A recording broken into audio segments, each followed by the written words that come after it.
H-Town, what's up? You know what time it is. It's time for the best 120 minutes of your day.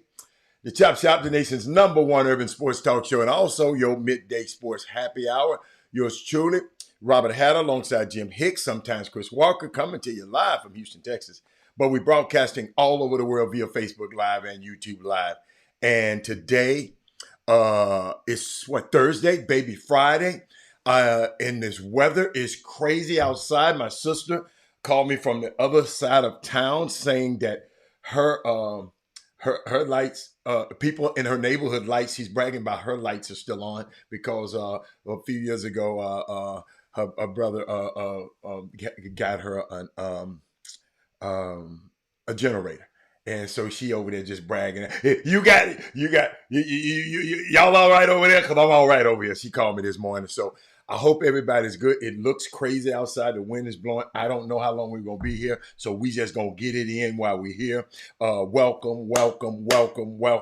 Let's see where we're going to start. Well, I'm going to start. If anybody got something pressing that it's Baby Friday. Anybody? Let me shout out to my starting five. On YouTube, we got Sims. We got Robert Young is in the building. We got Rod Wells is in the building. He's in Baltimore. Over there at, wait a minute, Camden. Are you in Camden Yards? You out there watching the Orioles? Beautiful stadium. Oh, my goodness. People talking about Baltimore this and Baltimore that. Downtown Camden Yards, immaculate. Tell them, Rod Wells. I don't know how the weather is up there, but shout out to everybody. Who else I got on Facebook, though? Hold on, I got Facebook coming in powerful. I got Daryl Anderson. I got Thaddeus Moody. I got Chris Charles. Chris Laker Charles. Chad B. Wow, my man is back. We got my girl Mindy Collins. Big Coach is in the building. I saw Big Coach last night in their coaching. I saw Big Coach in their coaching last night. Y'all, I stumbled by, I didn't know they had practice. I stumbled about grassroots basketball practice last night. I just went to check a young fella out and see. He told me he was going to be playing a little, getting some little run. And in the big gym, several gyms, and they were in one gym. But saw a big coach there. That was nice. That man said, "Bye-bye, Suns. Bye-bye, Heat. Pressing matter hard last night." Yes, it's not pressing. Mindy, shoot out, Mindy. Ain't you used to that? Mindy, Mindy, you didn't say nothing the other day, Mindy, but guess what? I'm gonna give it to you. Harden stunk up the place. 2 for 11. I can't. He stunk it up. He stunk it up when they really need it. But that don't stop me from liking it. I still love it. I love it more today.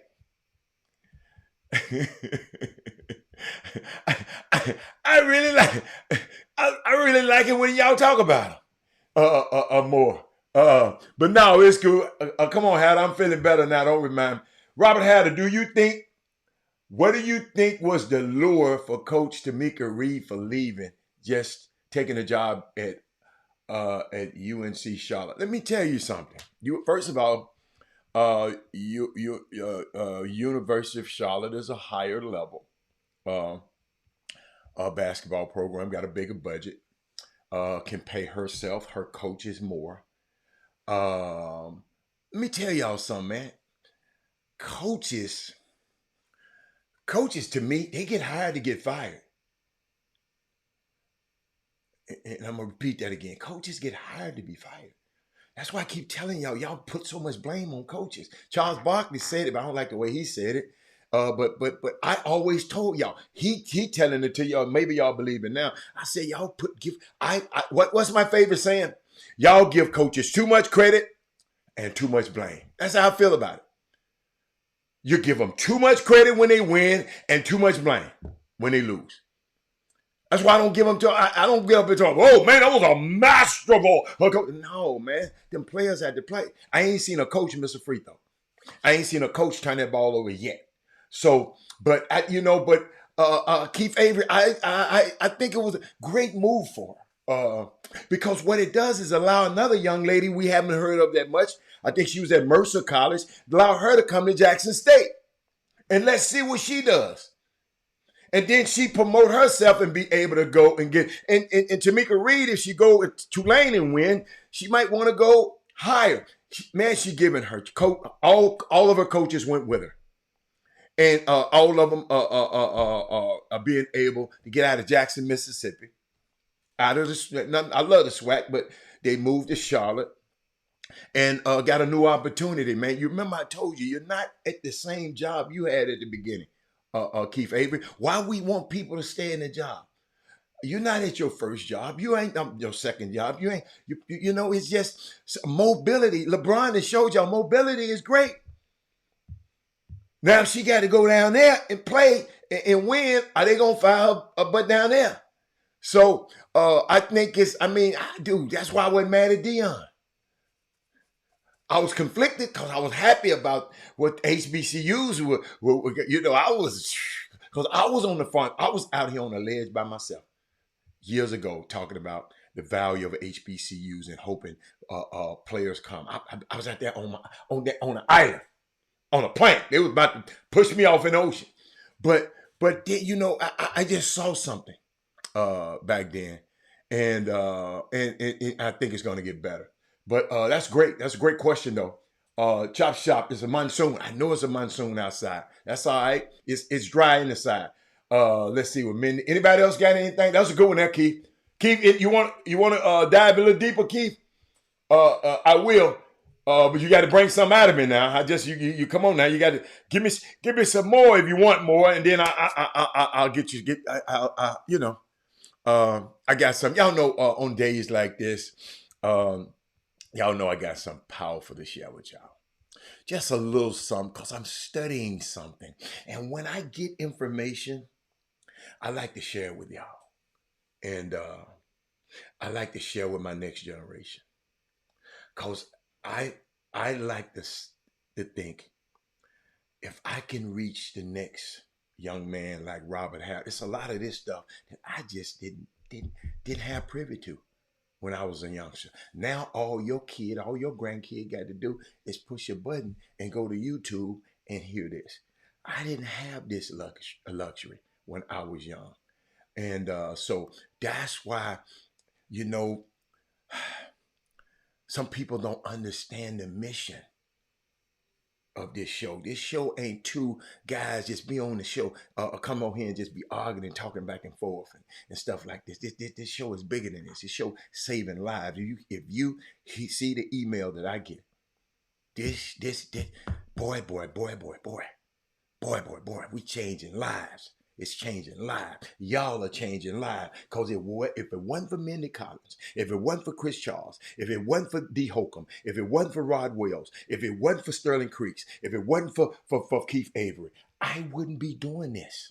If y'all don't show up, I'll just click it off and go and do something else around the house. I can't go out and play no golf today, but I got something else I can do. But if it wasn't for Big Coach, if it wasn't for Robert Young, if it wasn't for Daryl Anderson and Simeon Sims, they pop on first on this. If it wasn't for Thaddeus Moody, all of y'all play a part of this, in this. All of y'all. I talk about y'all all the time.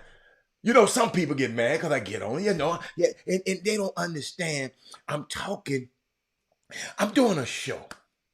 I'm trying to be informative, entertaining, and just make sure you get something to take with you. Get some substance so you don't go, get something to take with you. You follow me? That your son and your daughter, your grandson can take with you. That's what I'm always trying to do. All the time. Yes, you're going to get mad. You're supposed to get, sometimes, yes, I'm not going to agree with you. Listen, I keep telling you, if you put a comment on the screen, it's a chance I might not agree with you. It's okay. I don't mind you not agreeing with me. It's okay.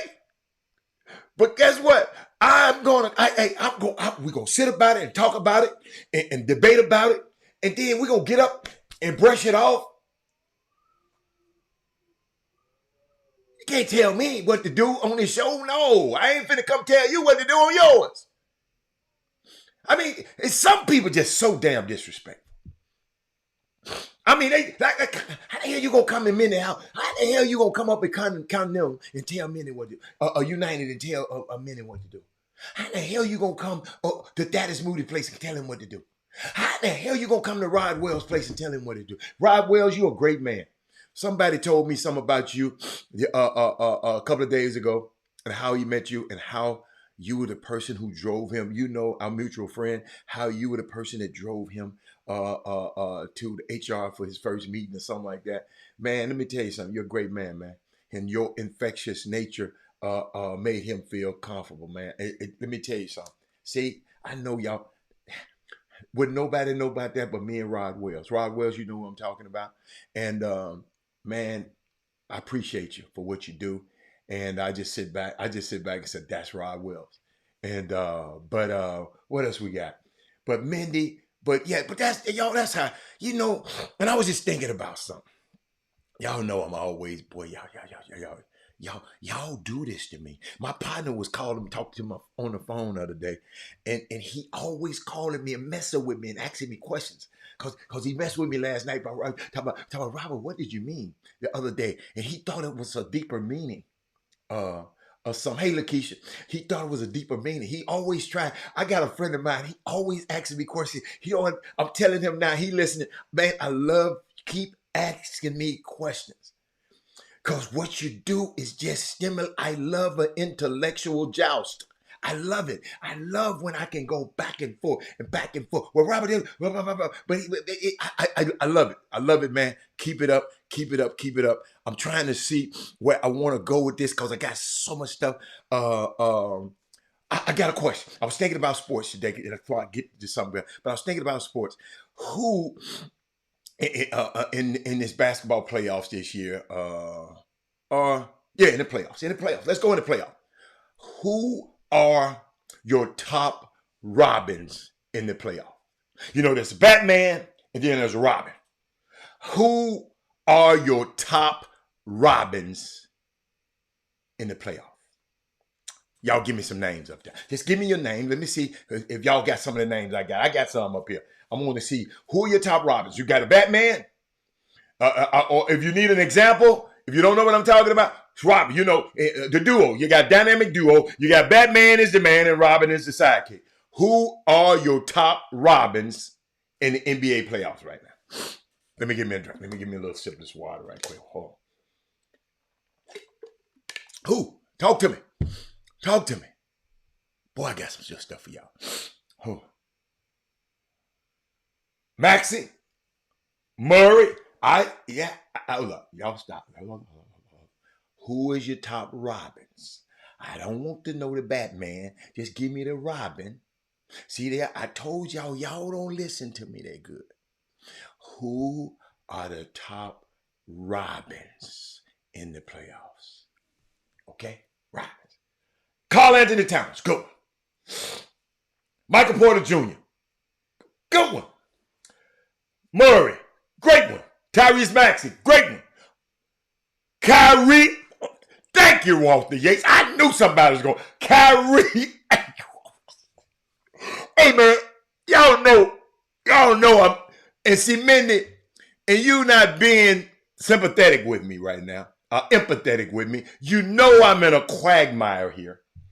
I got the Clippers versus Dallas. Mindy, don't you know the two dynamics in my life that plays with both of these teams? Mindy, are you should. One of my best friends is the GM of Dallas.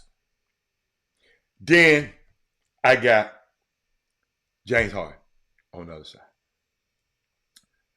How I really connected with James Harden is because of my friend that's the GM. I didn't think about this till today, man. Just now. I met James Harden when Lil Robert was young, and he was at Arizona, and Lil Robert went on a visit, Arizona State. I met him then because, Robert met all the players. But when he came to Houston, the GM of Dallas, he worked at Nike. He was over James Harden. He made sure James Harden brought him. We sat down, said, dude, this guy here gonna look out for you. This your guy when you in Houston. So Mindy, now you understand the connection with that. That's the connection. So in case you ever wonder, the reason I love James, this man, when James came to this city, the man said, got traded, man, look out for my young fella. And now they are battling against each other. So I just wanted to give y'all that one. But let's keep going. But Mindy, that was for you. So you understand it. It just, see, it's always a connection with me. It's always a connection. Let me go back down and look at some of these things. Murray. Okay. Kyrie. Somebody said point guard play. Maxey, Murray. Okay. East Coast, Pat Bev. Pat Bev is the Robin. Pat Bev is the Robin. Okay. Jaylen Brown, Tyler Hero, Chris Middleton, Drew Holiday, Derek White. That's a good one. PJ Washington. He couldn't be a Robin. He had to be Alfred. Because Kyrie is the Robin.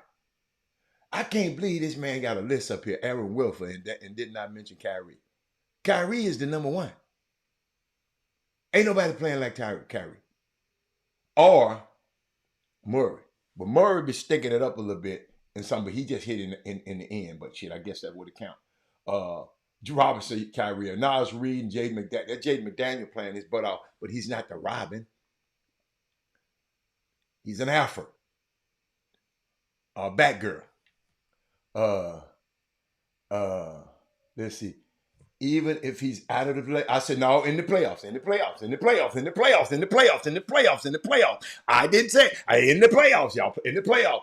Chris Middleton can't be a Rob. I mean, yeah, I guess in this playoffs then in this playoff shit, he got to be a Batman because his Robins, Batman and the other Robin, Dame and Dude been hurt. So that's a good one. Siakam. What's up? Siakam? Good one. Otha Brown. I like that one. But shit, seems like Siakam been the Batman. Because Tyrese Halliburton, he ain't been killing, man. What happened to that boy? I don't know what happened to him. Something about that boy. But Garland is a good one. Garland is a great one. That's a good one. I like how y'all think of Darius Garland with Cleveland. That's a good one. Good one. What about the guy Mobley? What about Mobley? It's a pretty good one. But you know what, y'all?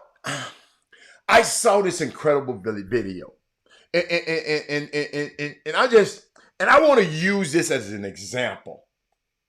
For our young kids, I want them to examine something. Y'all already know this ain't about nobody bashing nobody. But I saw something. I played a little of it yesterday. when I contrast the way Kobe at 24 handled defeat and how LeBron at 39 handles defeat. Now Jalen Brunson is Batman. Mark Edwards. Jalen Brunson is Batman. You missed the whole story. I said, who's the best Robin in the playoff? I know you got here late, but I got you. But I was just thinking about something, Coach. Y'all got to understand. I want our young kids to understand how you can have class when you lose, and when you win and you lose, and But I saw this startling contrast between LeBron and Kyrie in this playoffs.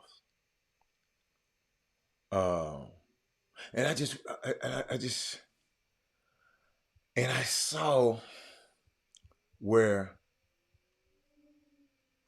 I looked at how it seemed like he was much more mature and measured, team-oriented, and self-aware. Kyrie, I mean, is than LeBron James and some. I'm just show it to you, and y'all help me. And I'm not the bachelor of LeBron James. Y'all got to understand. I'm trying to teach a lesson now, next generation. I want them to be able to examine this. Mr. Hatter is just pointing it out. Hold on, let me go find it for you. And I didn't even cue it up. I should have. But I got to go. I got it though. But I just want y'all to take a look at this. Just watch this for me. I saw this and I want to share this with you. Me, as one of the leaders of the team, I just got to do a better job of preparing our guys and just being honest and upfront with them about what these guys are going to look to do. I definitely can be better. I don't understand what's going on in the replay center, to be honest. The replay center, if it's going to go, it doesn't make sense to me. There was no time to complain about it or look to each other for any excuses. It was just, time to get it going. Our season has been derailed all season with just like injuries and guys in and out, and it's hard to say who we are, what we can be. Whenever NBA fans are critical of LeBron, they're often accused of hating or being dishonest about his greatness. Look, LeBron is obviously an all-time great player. And y'all know how I feel about it. I ain't never seen nothing like him in my life. I done been around a little longer. I've been with Michael. I've been with LeBron. I've never seen nothing like LeBron ever. But I'm just sitting here, and I want y'all to go Andre Johnson. I want our young men to examine this. I wish Alfio had his class. This could be a great, great lesson at the school of a Legacy School of Sports and Sciences. Did just sit down, because what I was trying to show y'all. Let me give y'all a little bit more. No one is denying that. If he's on the court, he's going to be playing very well and making a positive impact. The issue that many have with LeBron is that we're supposed to believe that he's the greatest player to ever touch a basketball, but also, if he loses, it's somebody else's fault or something out of his control. The two main culprits of this is LeBron himself and his aggressive media following. Again, it's too late in this season, but the NBA probably at some point needs to look in this altitude thing. It seems. Think about this. Year 21, age 39. Look at that number. Averaging 40 minutes in these playoffs. See, that's what I don't like. And I'm going to go back to that. And I didn't mean to hit it. I hit the wrong button. What the hell did I do? Oh, okay. Hold on. Okay. What I don't like is y'all marvel. Oh, okay, Mr. Prince. Prince, stay there, Prince. Like that, man. Boy, you just made my day. See, young man, we marvel at LeBron, what he's doing. We brag about what he's doing at his age. But then at the same thing, when he started messing up, you use the age as an excuse. You follow me? So I looked at how he searches for excuses and blame, absolutely zero self-awareness at 39 years old. And he always does. He separates himself from the team. To me, that's no leadership to me. And I might be wrong. Y'all, Y'all can help. Y'all can talk to me. Luka had Kyrie's back and responded last night, right? Now the Mavs are still in the fight, having the Clippers on the brink of elimination. But LeBron has a penchant for excuse making. It's echoed by AD, ALO, and always getting on Darvin Ham, and are the in the always putting his coach in the hot seat. And y'all, and listen to me, and I got receipts. LeBron James, some people say is a serial coach killer. Darvin Ham is just his latest underserving probable victim. Y'all watch this. Y'all watch this. Silas got him fired. The old man, the dad. Got Malone fired. Got Brown fired. Couldn't get Spoelstra fired, but he tried. But Pat Riley said, if you don't get the hell away from here. But he tried. David Black didn't get Tyrone Lue because he got the hell out of there. Walton fired. He got Vogel fired. Now trying to get Ham. And Spoelstra and Lue are the only ones to survive the most uncoachable superstar ever. And y'all, I'm just Chris, I'm just putting it out here. Chris, I'm just giving you facts. Is that great leadership? Is that great leadership? Let me put some more up there because we got my young fella on the line. Who else said something? Alfio, I'm giving your students. I want them to understand it's two different ways they can do this stuff, and how leadership looks. That's our responsibility. Share the show. This show should be shared. Millions of people should be listening to this right now. But I'm going to play it again. I'm going to try to go back to where we were. And hold on. As one of the leaders of the team, I just got to do a better job of preparing our guys and just being honest and upfront with them about what these guys are going to look to. Thing. It seems. Think about this. Year 21, age 39. Look at that number. Year 21, age 39. Averaging 40 minutes in these playoffs. In altitude, by the way. But as a superstar NBA player, there are going to be losses that aren't your fault. This goes for MJ, Kobe, Magic, Bird, and even LeBron's former teammate, Kyrie. Yeah, I just gotta help him more. I feel like I'm letting him down, so I gotta be there. I gotta help him more. With the slow starts, Coach Kidd pointed to the commonality from game 1 to today of the afternoon. Hold up, y'all. He wrong for that damn earring now. I take some marks off for him for that earring. Take that big old ugly earring out your ear. But I'm going to keep on going. What, if anything, do you see with that? It could be a myriad of reasons. I mean, I respect his opinion, and for us as players, we just got to respond. I guess, how do you adjust to how the game's being called, especially midway through a series? Yeah, refs are human too. I'm not trying to sit up here and be critical of them either.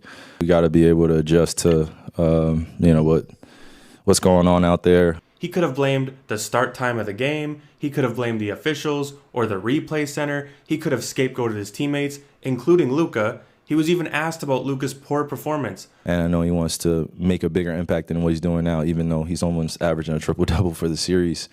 He's a young kid in the playoffs. We have another opportunity on Wednesday to be in LA.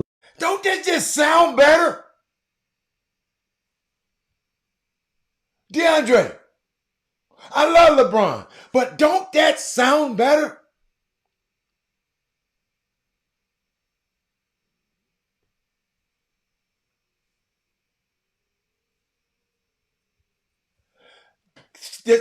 Sonya, you talking about you don't, that's the worst. Listen. I don't know what you talking about, Sonya. I don't want you got to explain what you talking about. Cause I don't understand what you talking about. Who you talking about? I really don't. Well, guess what? Kyrie really he didn't say the wrong things in Brooklyn, Sonya. He just shouldn't have said nothing. Sometimes being quiet is a great thing. Because what he was saying was absolutely true and right. He just shouldn't have said it. He just said, okay. Because sometimes people don't want to hear your truth. You are an employee. But my thing right now, I don't care how fed up LeBron is. I don't care how fed up is he. When he get in front of that mic, you blame everybody but yourself.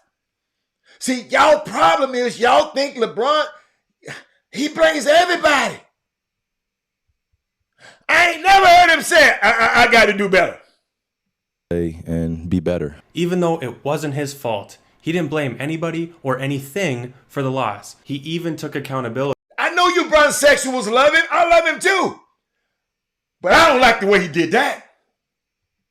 For the things he could have done better, including missing his first 3 shots. He spoke about how the team could improve, but he never threw anyone under the bus. He even gave the Clippers credit for their performance. The narrative for the Lakers right now is to trade D'Angelo Russell and fire Darvin Ham. Before that, it was fire Frank Vogel and trade Russell Westbrook. Before that, it was trade Brandon Ingram and Kyle Kuzma. But no matter what individual players had better games for the Lakers, the Denver Nuggets were just the better team, and the Lakers weren't going to win a championship. The Dallas Mavericks also aren't going to win a championship, but Kyrie hasn't separated himself from the rest of the team, even if LeBron is correct on everything he says. It's not about that, and this is because he separates himself from the team. I don't know if it's, you have to ask the individuals.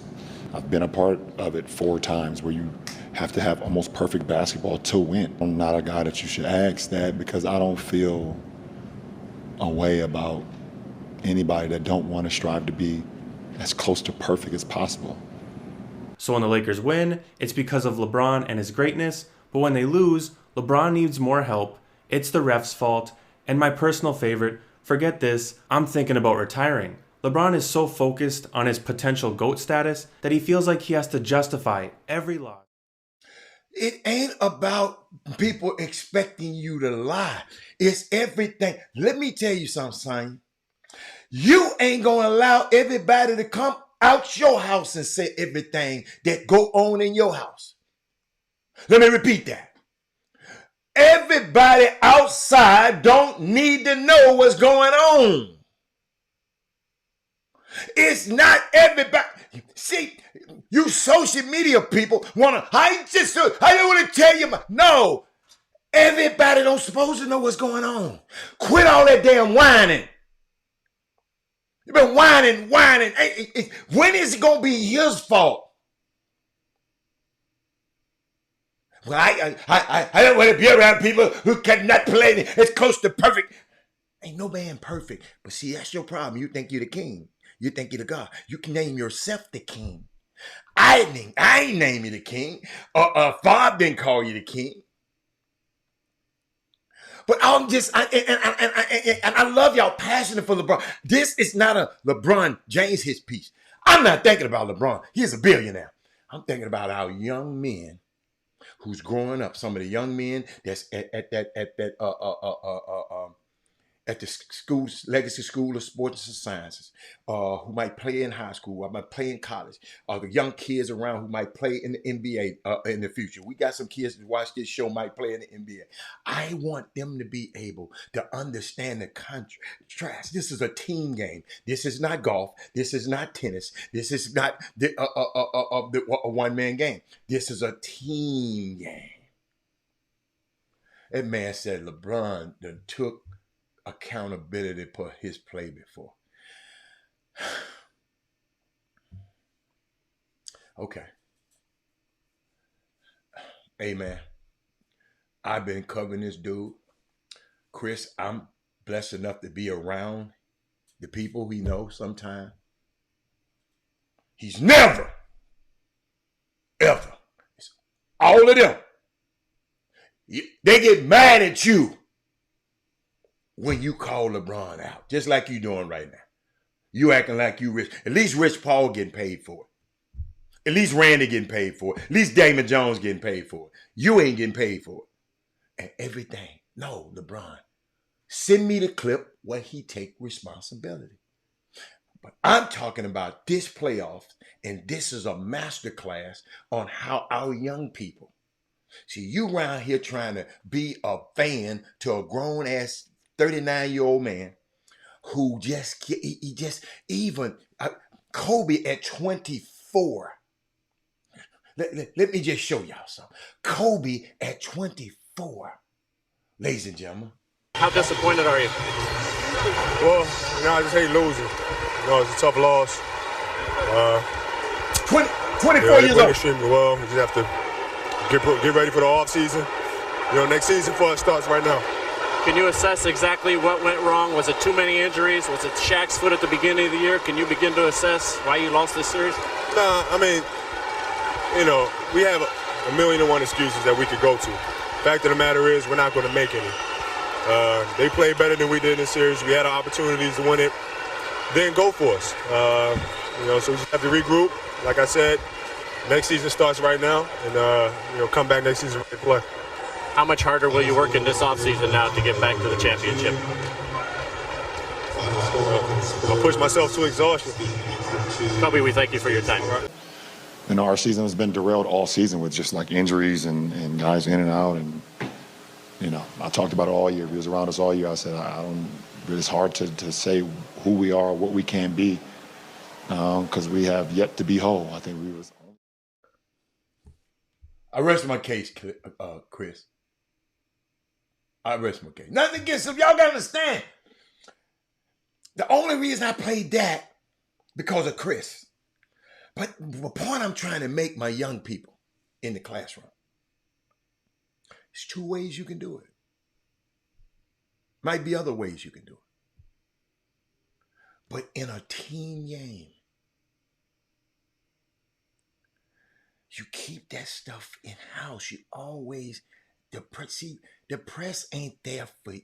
The press there to do their job. They ain't there to do you. Y'all got to do, y'all know for a fact, wait a minute, do y'all know something? I'm going to give y'all. The players don't want to do that. They don't want to do the interviews. They make them do it. It's the obligations. It's in their contract. It's in the collective bargaining agreement. They don't want to do it because they know them little bitty beanhead ass little white dudes, I understand, is going to try to say something, and you got to be smart enough not to give it to them. That press is there to trip you up, Sonya. And LeBron went there saying the stuff he telling Savannah at home. This ain't pillow talk. Guys like Robert Hatter gonna use this as an example, so I hope our young kids at the school, sports, even whatever industry you in, don't throw your team up under the bus.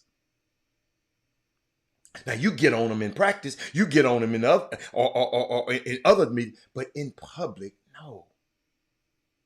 no. It's the right way to do wrong. Ooh, y'all gonna get that one on the way home. Oh my God, y'all gonna get that one on the way home. Whoa! Somebody can tweet that one. But please tell him Robert Hatter did. It's a right way to do wrong.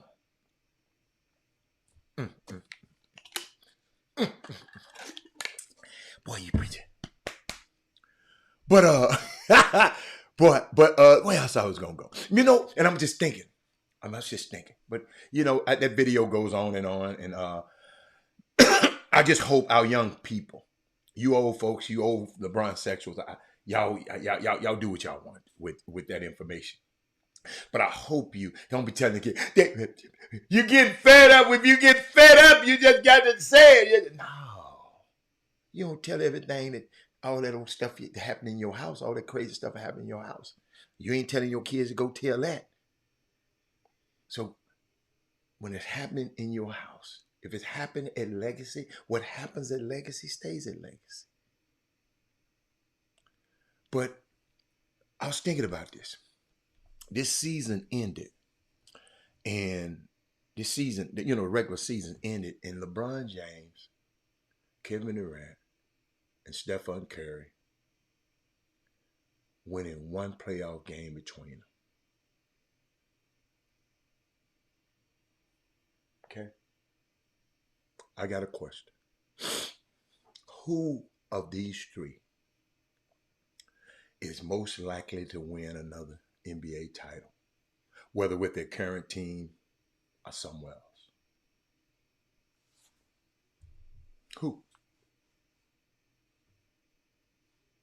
Who? Who you think? Who you think? Y'all can put it up there. But I saw this interview and with Robin Roberts and Brittany Griner. I'm gonna tell you the truth. The first part of it, I couldn't stand. Listen, I was hurting for Brittany. Tell my daughter, hey, I love you too, baby. Happy birthday again. Your birthday every day with me. But Brittany Griner, y'all, when they first started the interview, she asked Brittany something about what happened in this ordeal and the shame you brought to how did you feel about your family and the team and the United States and all of that being, I guess, I don't think she said shame, the embarrassment or whatever it caused them. And Brittany just, I turned the video off because I was feeling some kind of way. Gotta understand, her name Brittany Griner. My daughter's name Brittany. She popped up on the screen right there. So y'all got to know I'm gonna have a certain affinity for her. So I didn't finish. I couldn't finish the video. I'm gonna go back and watch it later. I just couldn't do it. But I did see Robin Roberts was talking, I think, to Malika Andrews, and she was talking about some of the takeaways of the conversation, including equity and pay for women sports athletes. And everybody always running their mouth about women ain't getting this and women ain't getting it. And what was my first thing that I said? I know Kevin Freeman, he quotes me all the time. I said, how many women games have you been to? How many women's season tickets have you bought? How many jerseys have you bought? How many hoodies have you bought? The little orange hoodies. How many have you bought? How many of the stuff for the WNBA? What have you done? All of this running your mouth and talking. Tony Ford, what's up, baby? What's up? No. I'm gonna put it where the ghost can get it. He said, don't go too far over the head. I'm gonna put it where the ghost can get it. But when I was thinking about that, y'all, Robin Roberts just happened the other day. Now I've been saying that for Walter Yates probably done heard me say it a million times. But I want y'all to hear this. Maybe y'all listen coming from her. Watch this. That's it. Robin, I think it's been well documented that women's basketball players, they travel overseas to play to compensate in a lot of ways for low WNBA salaries. And of course, there's a heightened attention on that now with Caitlin Clark starting rookie salary. Where did Brittany tell you she stands now on essentially what is this really difficult catch-22? She really was planning on that year that she went to Russia to be her last. She was done. She was tired of going overseas. She makes 5 times more in Russia than she does playing for the WNBA as one of the top players. And so, yes, a pay equity is something that she is very vocal about as well, and that is something that has been a part of the conversation with Caitlin Clark coming in. But I will say to folks that are outraged at the salary and can understand that, and hopefully it will increase. Have you gone to a WNBA game? Have you bought WNBA merchandise? Yeah. Have you watched it on ESPN? There's things that we as the public can do to elevate the game, and if we do that, then the pay will be elevated as well. Robin, I think it's been well documented that women's basketball players, they travel. I know. What Walter Yates? Walter Yates, you know how many times I've said that on this show.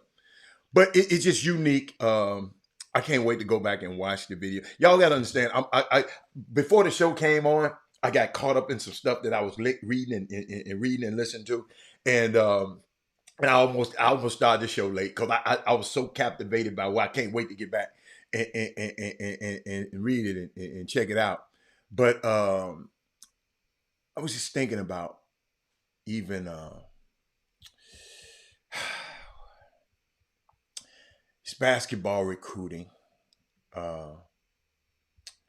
Somebody said something, but before I go there, I want to share something with y'all. Because on this day like this, I always try to share something because I want you to be able to take something home. You know, I'll never forget, I sit there and watched, millions of people watched Club Shay Shay with Cat Williams on it. I mean, one of the most watched videos ever. But all I say is, what did I take with me? What substance? What was substantive that I took out of it? And I couldn't. I waste hours of my life watching that. And I didn't get nothing. I can't tell you one profound thing. And I just refuse to sit up here and talk for 2 hours for somebody, one of those young people in that room at that School of Sports and Sciences. Little Arch, what his name? He gonna be my favorite kid. What his name again? I didn't see the name. This young fella name is in the class. Prince. Young Mr. Prince. Right there. Young Mr. Prince. Young Mr. Prince. I was thinking about Herman J. Russell from Atlanta. Herman J. Russell. Who built half of downtown Atlanta. He is the largest incubator for black businesses in America. But his name has not been heralded. Herman J. Russell.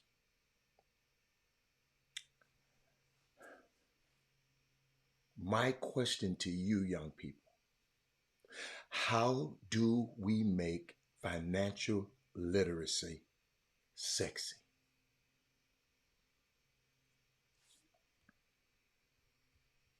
See, we don't celebrate Rockefeller, what he did, handed down his family. Vanderbilt, the Carnegies, built wealth and handed down. We don't celebrate that. Culturally, who do we celebrate? What do we elevate as valuable? Because you remember my favorite, I got a saying. We've switched the price tags on what's valuable in life. The things that are of value, you cheapened. And the things that's cheapened, you value. Now, it seemed like you're winning in Neiman's. You're winning in Neiman's. And took all the general dollar store tags and put everything in Neiman's, switch tags. With our value system, what we value in life and everything. I'm just using the stores as a metaphor. But what do we do? See, what do we elevate as valuable? That tells a lot about a people. What do we elevate? What do we celebrate? See, y'all, on this show, I'm trying to influence our kids. I love that, Walter Yates. I love that. Y'all got to understand, when I speak on this platform, I'm speaking into, look at it. Mr. Boone know who I'm talking about right now. He happened to go to Morehouse and lived in Atlanta. And he done said H.J. Russell Construction. Hey, y'all, I haven't always known this. I had to go out and find this. So I don't want no other young fella to get my age and don't know who Herman J. Russell is. Wow, no one noticed the juggler until he misses the ball. Oh, I love that, Tony Ford. Stay there, Tony. But Tony, follow me. Walk with me here, y'all. Walk with me, students. I'm trying to influence y'all. Because I was y'all, and I wish I had a Robert Hatter talking to me like this. Barack wouldn't have been the first black president. I would have.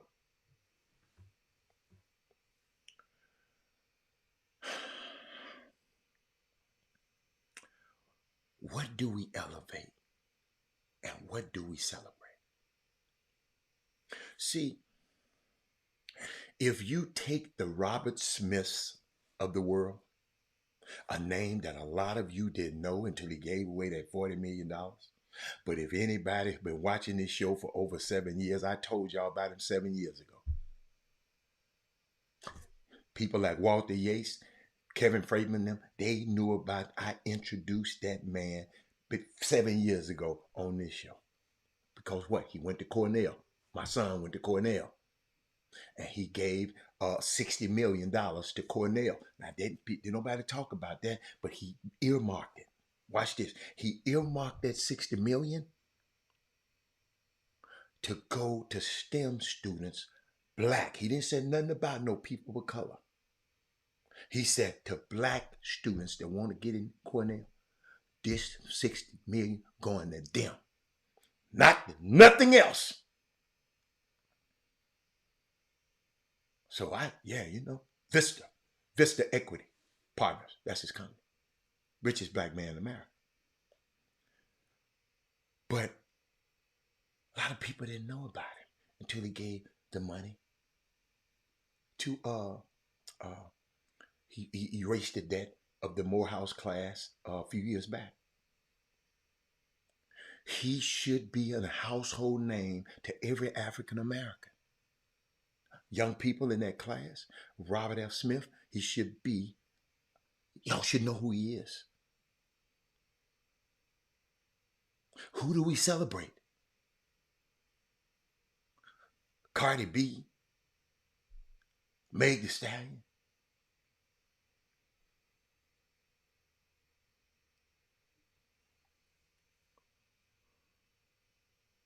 Who do we celebrate? Do we celebrate the Bob Johnsons of the world? BET, Bob Johnson. People like him who, for better or for worse, have built massive empires of influence in the United States. Part of what we have to address about, we got to address our own realities and our own cultural interactions. This is a cultural interaction we're doing right now. It's what we celebrate in each other. We should celebrate each other, and we should elevate each other. That's why I don't like the rap battles.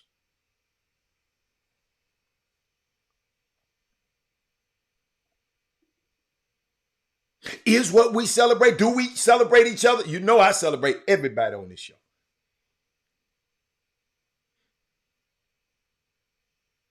The challenge is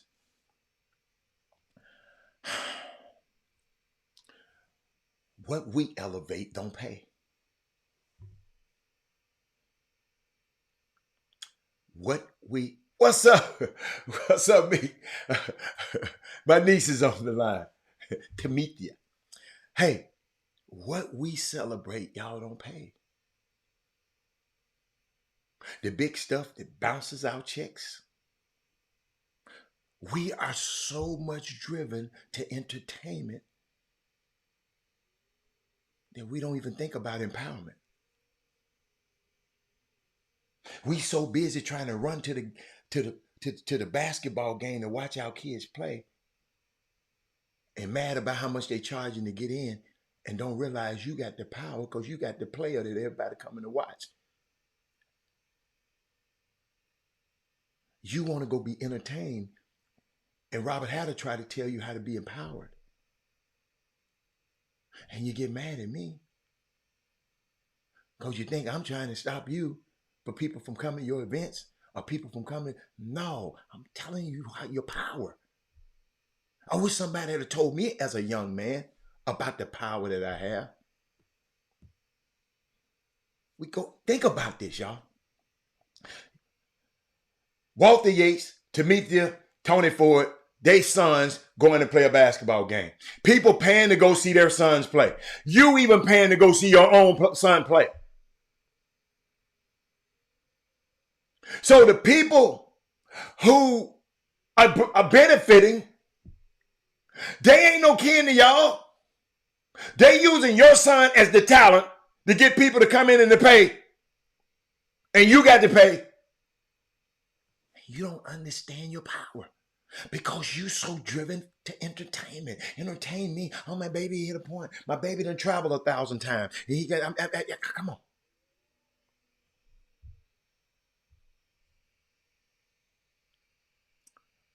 The stuff that we value don't pay. Black Enterprise, y'all, had an article a couple of years ago. Said somewhere between 82% of black businesses never become second generation.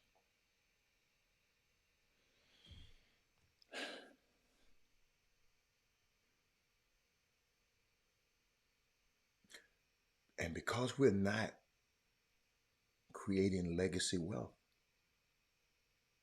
it's just a shot in the arm.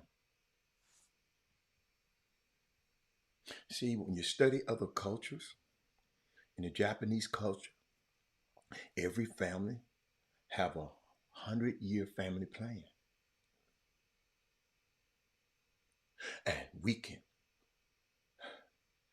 we can't even pull together a 2-year family reunion every 2 years. How do we shift this narrative? I'm gonna give you just a one today. I ain't gonna give it to y'all right now. How we shift? We have to begin with the end in mind. I think that's in that book, The 7 Principles of Highly Successful People.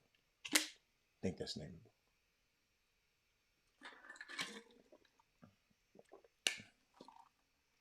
the book. We have to begin with the end in mind. Scripture confirms this in the Bible. They said, write the vision and make it plain. It shall speak and not lie. And every aspect of our lives, we have to envision the end. We have to think about what our wills look like today. We have to think about what our children inherit today.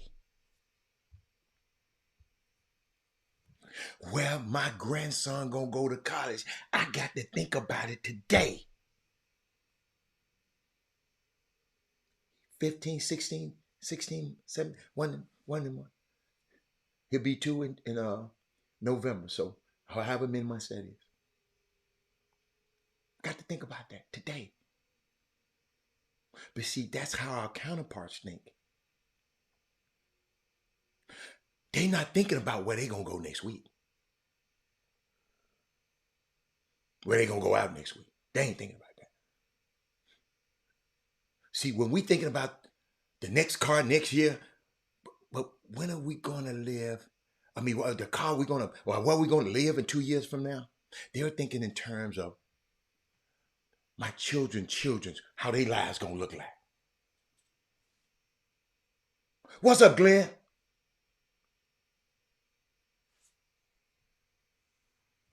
Y'all, I'm gonna hit on this topic again because I got some more stuff I'm gonna share with you. But that's all I'm gonna give you today. I just want you to that's the stuff I just want you to soak in. Cause I just y'all gotta understand. Sometimes, especially on the weekend, I just refuse to keep coming on this show for 2 hours. Now that they're gonna last you. That's a whole lot. And guess what? Go back and cut that piece out. It's a whole lot. But I was thinking, where was I at? I saw something, and I haven't confirmed this yet. And I haven't confirmed it yet, so I don't really. I'm trying to see, do I really? But I was told, I haven't confirmed it yet, but I saw some of the court documents, and I really wanted to, let me see if I got them. I really wanted to put them on the screen, and I didn't. Because if what this is saying is true, these people owe this young man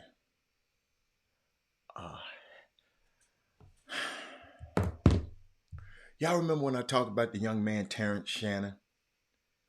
I'm trying to pop it up on the screen. Probably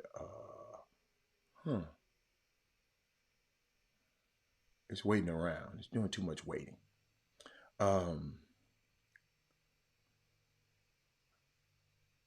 He got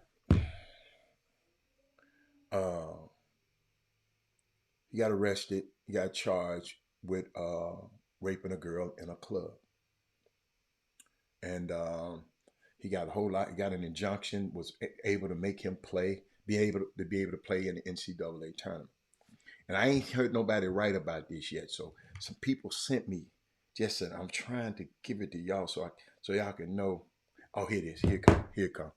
It's coming now. It's coming. Oh, they talking about it was canceled. Uncancel it. I'm trying to airdrop something to my phone. I mean, from my phone to my laptop. Let's see what it do. It keeps saying cancel. Guess I got too much going on, I guess. But here's the document. Let me see. Nah. But it's a court document. Hope I can make it bigger. But it's something I read in the court document. That is. I hope can I make it bigger? That's it's Terrence Shannon, the District Court of Douglas County, Kansas. Kansas versus Terrence Shannon Jr. And but I saw some y'all that really got me. It was a bullet point. And I think Article 1.3, it was posted. And the bullet point said, the partial haplotype profile obtained from this item is consistent with a mixture of DNA from at least 3 males. Terrence Shannon Jr. is excluded as a contributor to this partial mix. The haplotype, that's the genes, and it's dealing with the gene. You know, when they're doing that forensic stuff, you know, because they did a swab. That was a swab of her buttocks, a buttocks swab. Then they did an inner thigh swab, right? The same thing. No DNA from Terrence Shannon, from 3 other guys. This little girl was busy, I guess, in the club. I don't know what the hell. This was a crowded club, but she picked him out as the one.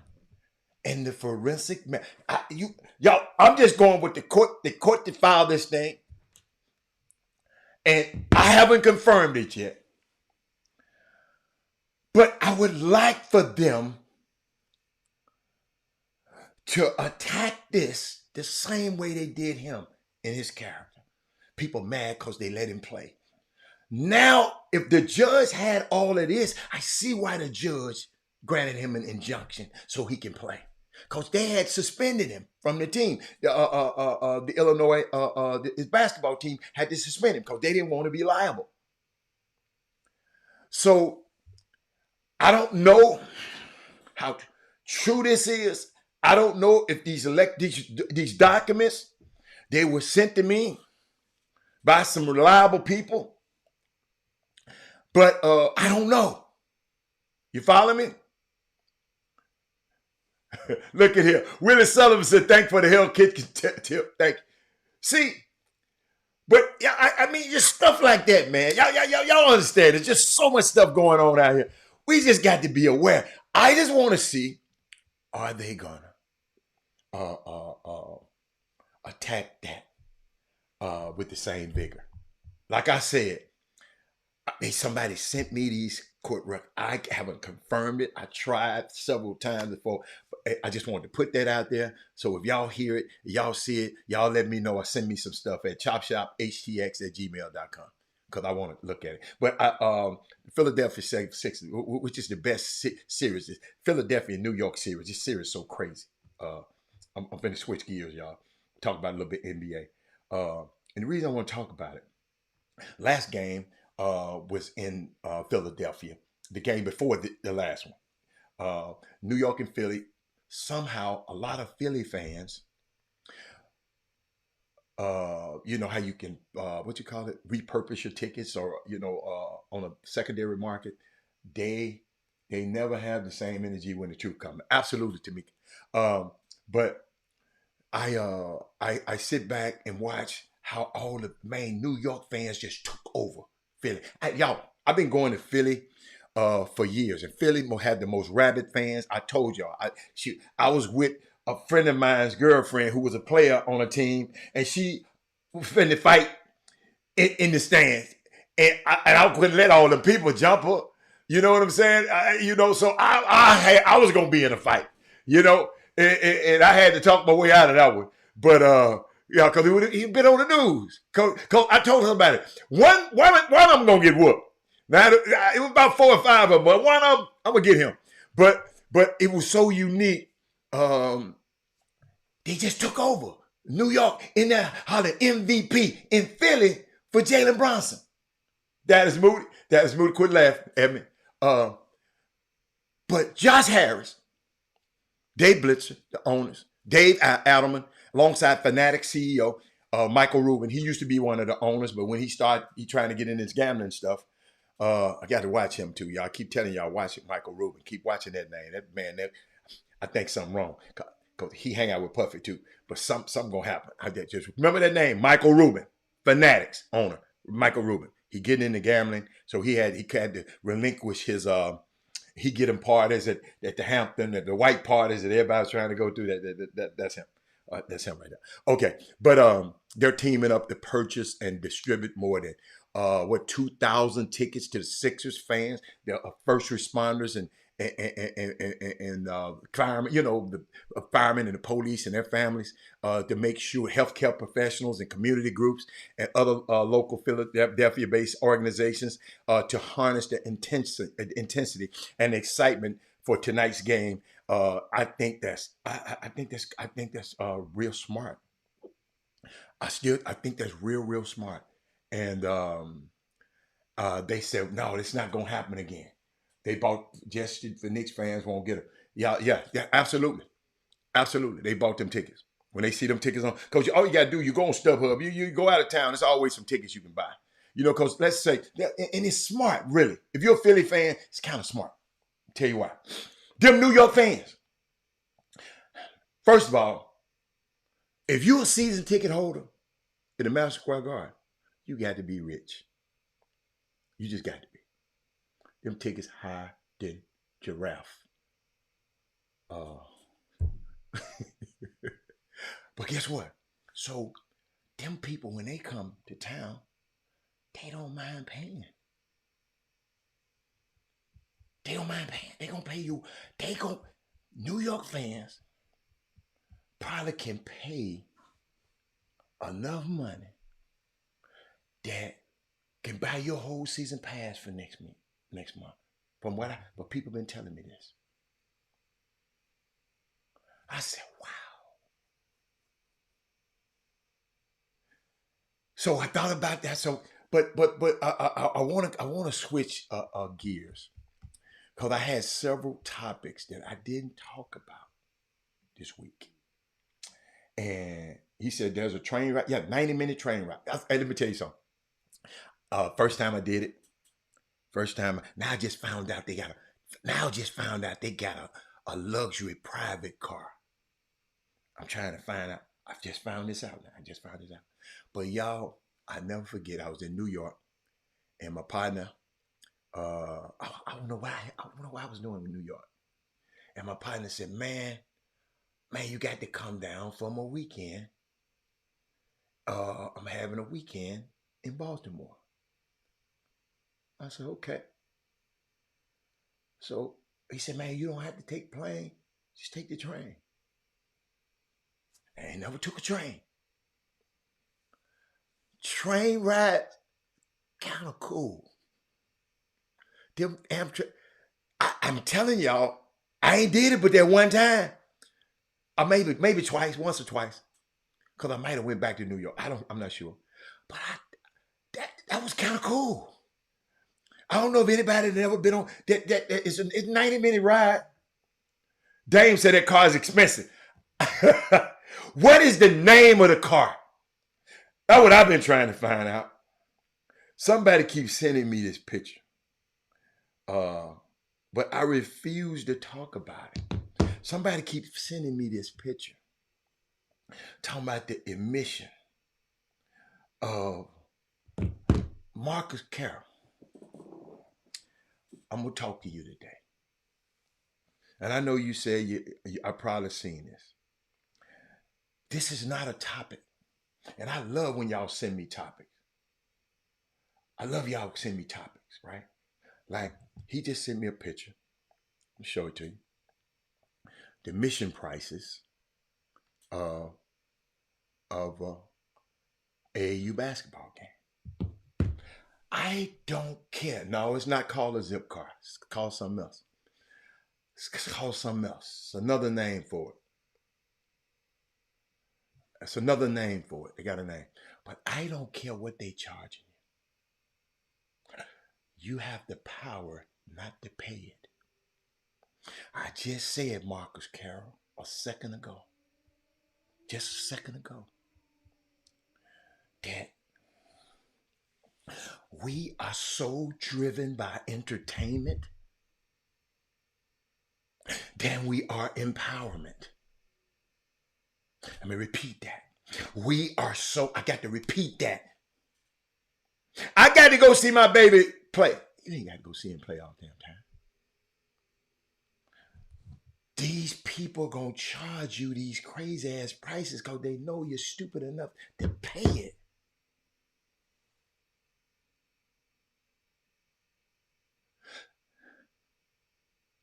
I don't care, ladies and gentlemen. If you out here trying to say, I don't care how much they charge at events no more. Let's get this out. Let's get this. I don't, thank you. That's the name. I think that's the name of it. That's the name of it. I think that's the name of it. Yeah, I got it. Thank you. You know who sent me that. It's not the zip car. Oh, damn, Curtis George. Look at you, boy. Curtis George found out for me. Yes, sir. That's the name of it. But, y'all, why? I told y'all, I gave you a story. My sister and them came to town. My nephew was playing. My sister and them went over there for a little old bit of Jubal game. And my sister and them went over there and said, hey, they said my 20 apiece. And it was about 6'5", 6'0". She said, oh, I got it, but damn, you have to give you 45 minutes. I'll be back and pick up my nephew. We'll be back in 45 minutes. They came from out of town. Oh, Curtis George said he worked for Amtrak. Curtis George, go on, do your thing, baby. I don't care how much they charge you because you don't have to pay it. mamas and daddies, we are so, what do we elevate? We elevating that in our community. We celebrating that in our community. Don't celebrate that.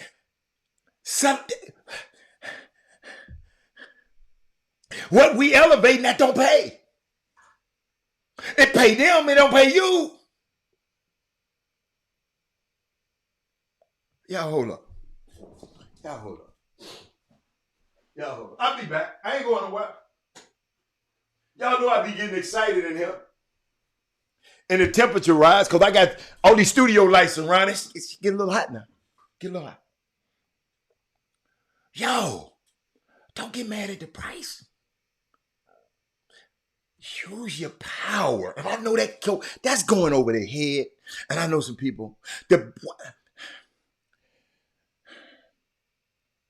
This little old Junebug ass, what's the name of it? Pro 16, Pro Next. They know y'all stupid enough to pay this stuff. $50 to get in. One day, $30 one day. $50 you got a weekend pass. $30 for students. For a weekend pass. And y'all, don't text me this shit no more. Yes, I curse. I don't want to see this. Is a mess. We ain't gonna elevate this mess no more. We got to figure out a way to y'all have self-control and don't be driven by entertainment so much. I just told y'all what Black Enterprise said about us. 82% of black businesses never make it to the second generation. And part of what we have to address about, y'all, this is stuff that we have to address about our own realities and our own cultural interactions.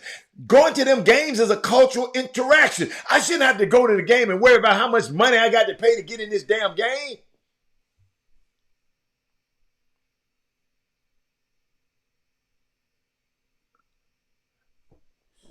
What's up there, Miss Ava? No, you can't do it. Let these folks do you like that. You got power.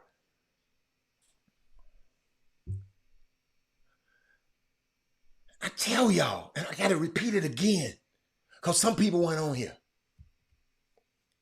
Boy, I hate to repeat myself, but I learned faith comes by hearing and hearing the word. Herman J. Russell, who built half of downtown Atlanta. He is the largest incubator of black businesses in America, but his name has not been heralded. I'm going to talk about him again. That's why I'm repeating him. Herman J. Russell. When are we going to make financial literacy sexy? Somebody said, Robert, it's cultural. Because we don't celebrate guys like the Rockefellers. We celebrate Rockefeller. Rockefeller's family still eating from 100 some years ago. Oh, so some he did. Maybe 200 years ago. The Vanderbilt's still eating. Rockefeller Center, Rockefeller Plaza, Vanderbilt University, Vanderbilt every damn thing. Carnegie Hall, Carnegie Mellon, Carnegie, they still eating. Culturally, who do we celebrate? A summer damn basketball game?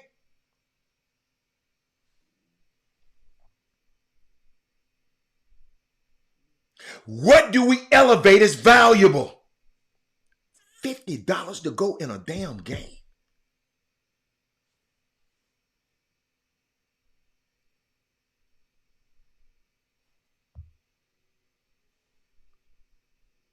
See, that tells a lot about a people, what they value. What do they elevate? What do they celebrate? Listen, Ladies and gentlemen, I'm not trying, you grown people, y'all do what y'all want to. I'm trying to influence our kids. When I talk on this show, y'all get mad at me. Had a trip. No, I'm talking to our next generation.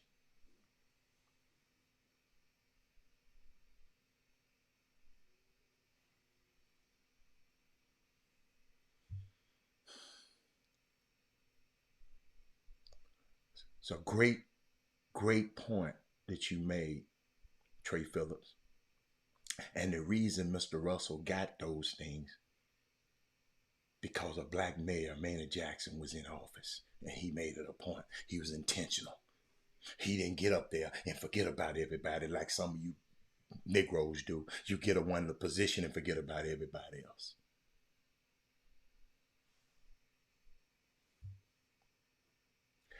I don't care about rising event prices. I don't care, Mark Errors. Did you hear what I just said? I'm not going to read no email by your homeboy talking about a rising event prices. I don't give a fat rat's ass about no rising event prices, because I don't have to go. Beyonce, you think I was going to give her $1,000 to go to that? I don't value that.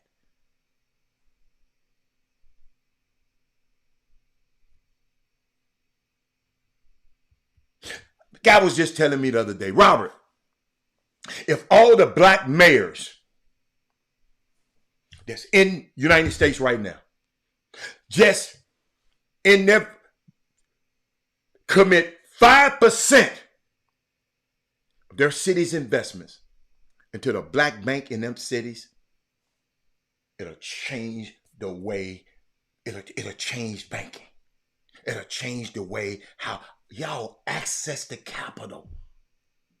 That's who winning. Not worried about what somebody else charging for their events. I ain't mad at y'all. Y'all charge what the hell you want to at your event, Doug. I'm talking about these people who have the power. Quit complaining. Quit posting. Quit sending me stuff about an event. Like somebody sent me something the other night. I'm going to show you something else somebody sent. I'm going to show you something.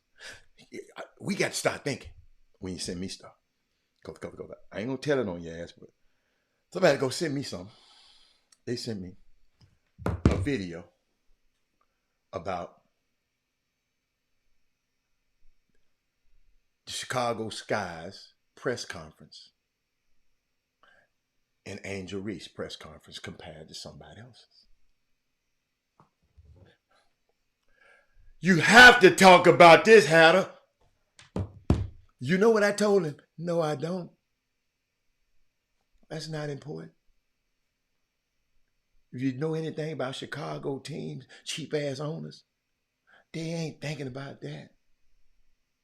If you knew anything, the Chicago Bears was right in the middle of a draft, and they had the number one freaking pick, so all the media was going to be there.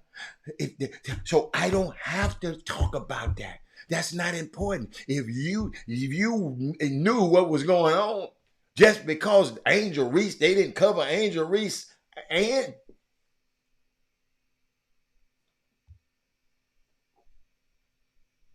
he probably driving listening to this right now.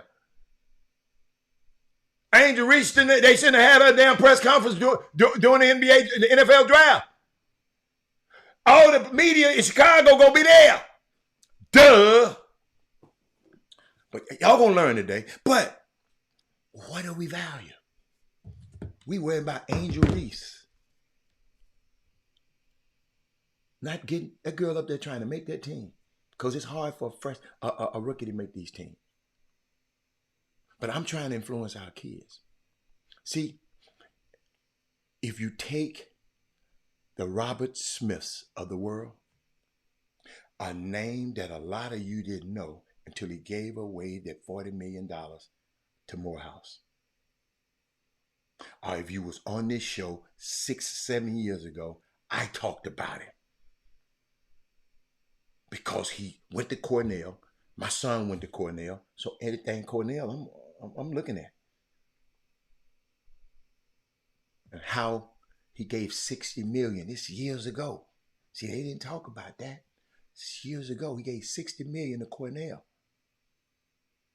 and earmarked it for only black STEM students, not people of color, black STEM, African American STEM students.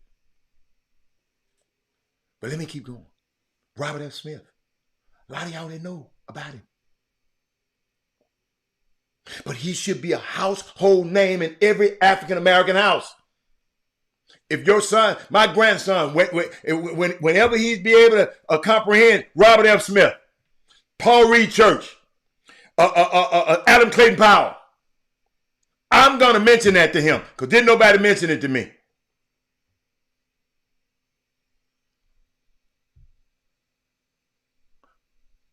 Who do we celebrate? Kendrick Lamar and Drake? In the rap battles, that's what we celebrate?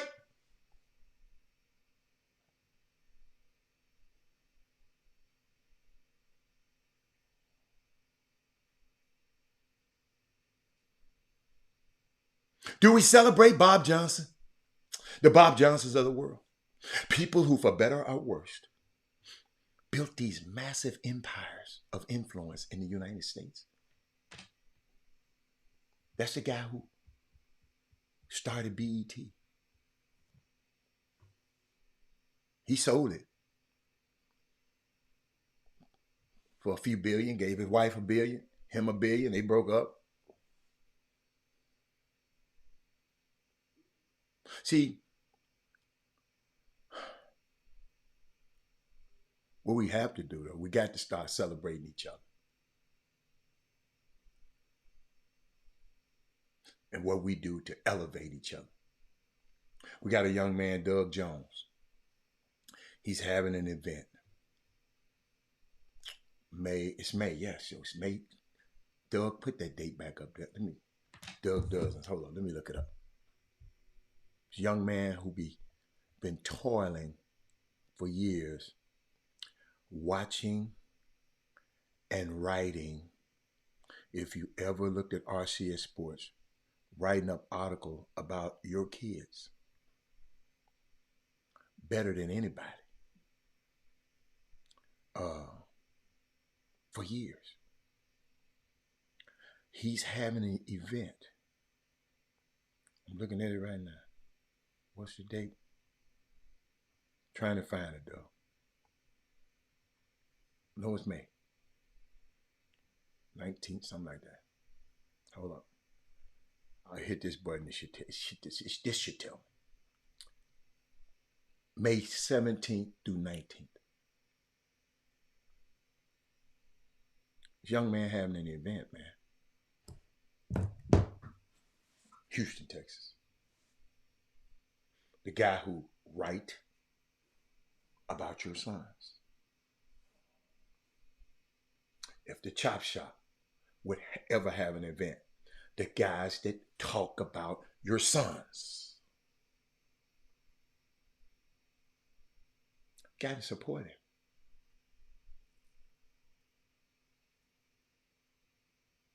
Got to support him.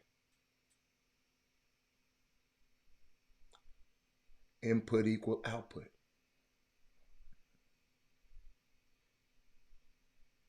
He shouldn't even be, he should be, Doug. We got all our teams coming over. Doug, when your event, we got this. Doug, if that's what you're going to do anyway. If you're going to go to an event, support your own.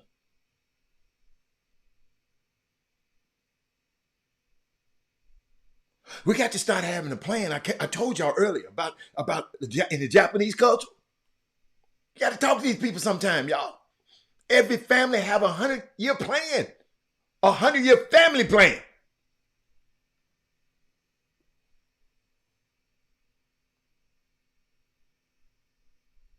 And we can pull, and we can't pull together, have a family reunion. We can't, every 2 years. Y'all know how hard it is to get a family reunion, right? I know somebody planning one right now. Every Tuesday, they on a conference call. And there's always something. How do we shift that narrative?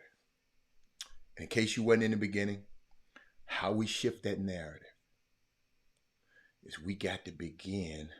Doug, I hope you're listening. Trey Phillips, we got to begin whatever we do now. We have to begin with the end in mind. We got to begin with the end in mind. When you start something, see, I want every aspect of our lives, we got to envision the end.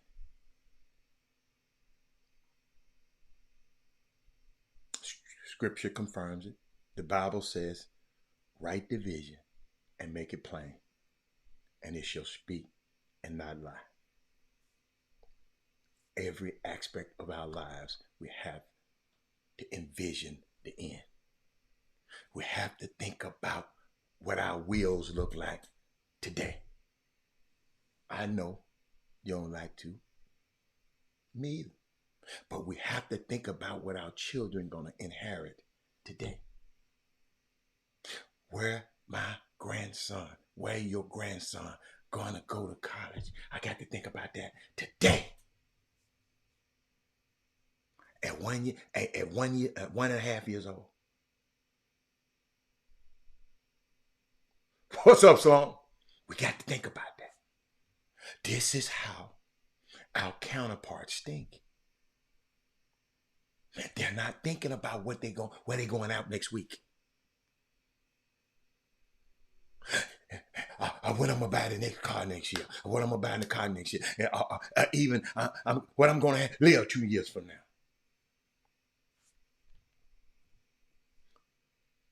They are thinking in terms of what my children's lives will look like. That's all I want. That's all.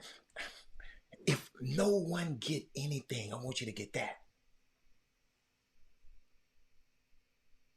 I got to get y'all. I got to get us. I told y'all, I'm in a helicopter. I can see, yeah, I can see. You right there at the street. I'm trying to get you up in this helicopter so you can see. I'm just trying to get you to miss some of them steps, y'all. That's all. That's all I'm trying to get you. I saw some stuff the other day, and I thought about this.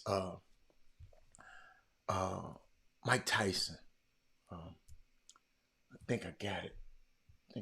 Somewhere. He said something. There ought to be so much stuff that I put it. Ali. I know I got it. Yeah. This picture right here. But Muhammad Ali, he always promised Mike Tyson he's going to watch him train, but he never kept his word. He didn't. And this particular day right here, he decided to keep his word and go watch Mike Tyson train. As soon as Mike Tyson saw him enter, he dropped everything, jumped out of the ring and like a hurricane and went to kneel down to the great Ali. There's a hidden power behind recognition and gratitude.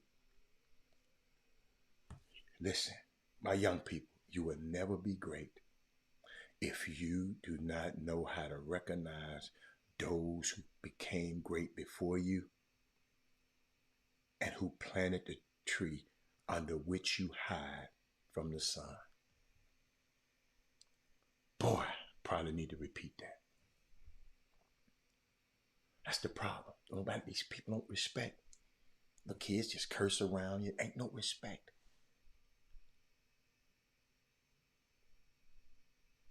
Mike Tyson knew it wouldn't have been him. It wouldn't have been no him if it wasn't him.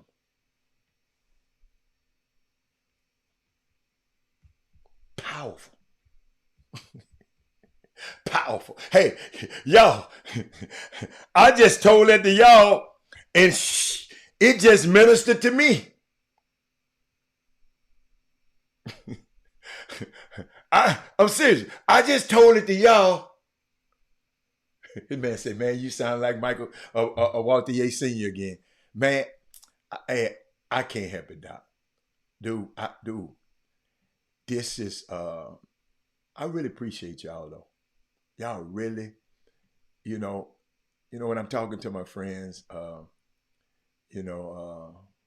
camera, we just talking, we just talking, and I'll be talking about, some of y'all and y'all characteristics and some of the people, you got to understand your comments. Some of y'all I know, but then some of y'all I know by your comments, and it's unique, man. This is a unique community, and I was just thinking about, and I'm gonna end the show with this, and I'm just thinking about these young men that's going into the NFL this year. And I was thinking about, I didn't see not one of these people who always calling, talking about DEI hires and all that, talking about, I didn't see not one person call the NFL draft kids DEI hires. I didn't hear nobody, and you know why. But I looked at something, right? Y'all, the odds of making it to the NFL. That's not you talking about the NBA. Damn near impossible. I know y'all. My son got NBA. My son McDonald All-American. My son play on the EYBL. I get to him next. But the odds of making it to the NFL. Where your pens at and your pencils? Okay. High school football players in America. It's 1,086,627. 1 mil. Okay. High school football seniors. It's 310,465. NCAA football players. I got to make this bigger. I got to make this bigger. Make it big. Make it big. Make it rain for me, y'all. There you go. Make it big for me, but y'all. NCAA football players, 70,147.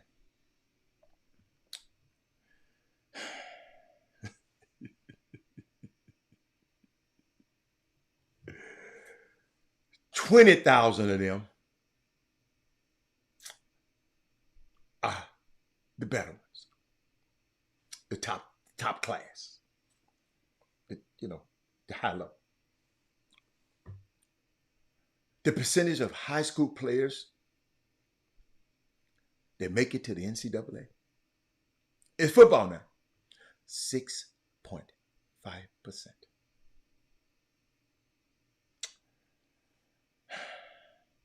Oh, I'm sorry. NCAA freshmen playing football, 20,000 freshmen. NCAA seniors playing football, 15,000. 15,000 played football last year. 15,000, right? Players scouted by the NFL, other than 15,000. That's just the seniors. I ain't talking about the juniors. Ain't but 6,500 of them even scouted by the NFL. 6,500. Watch it. You know how many invited to the combine? 350. Out of the 6,500 they scouted. 350. Players to get drafted? 256. Rookies making a team? 300. Percentage of NCAA players to the NFL? Here's like the NFL featuring baby. Shut up, girl. Ain't nobody talking to you.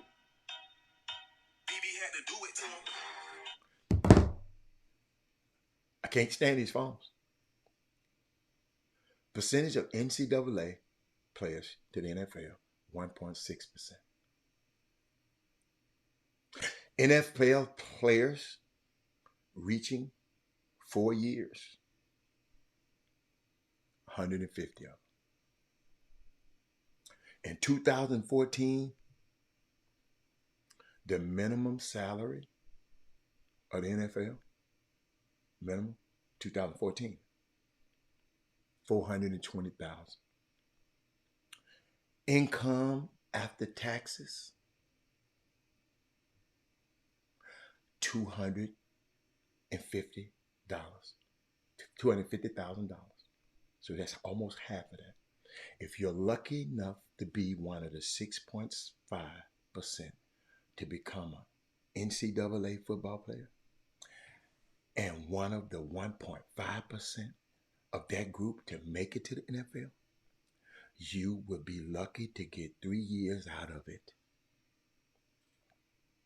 At a minimum salary, you won't make enough for the rest of your life. So what's going to provide you and your family after football is over? Your college education. Your college education. Don't let these people rob you of your, oh, y'all ain't making it. Then you got some kids like the little kid up in Dallas, the young kid, I forgot his name, Rashid something. Play for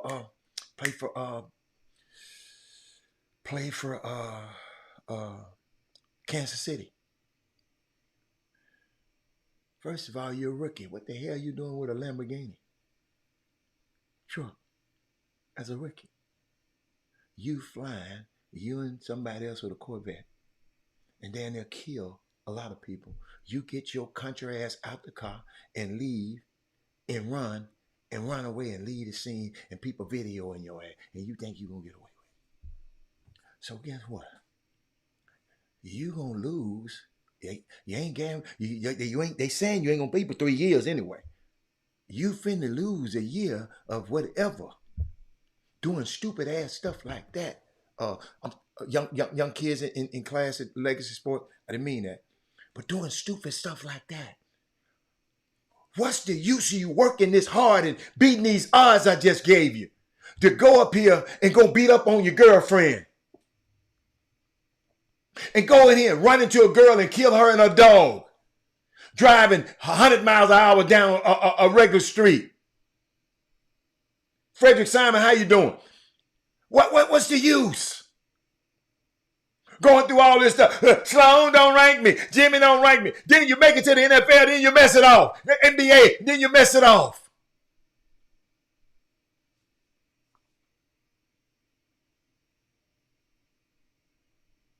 Then you go in this,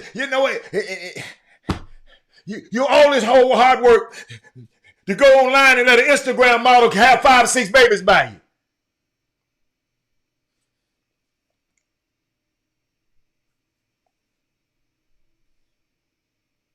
Come on. Y'all, it's hard. I've been studying this stuff for 30 years, Ken Dean. Ain't no way in the world your son should come out of this city and go pro and not have them talk to me. I don't need to represent them. I just want them to be successful like these guys that I represented. Every last one of them. They 5, 6, 7 years out of the business, and still living in mansions. That's how you want to be. But y'all got these people who ain't never did nothing, don't know nothing, and y'all listen to these people ain't never did nothing. And y'all listening to them.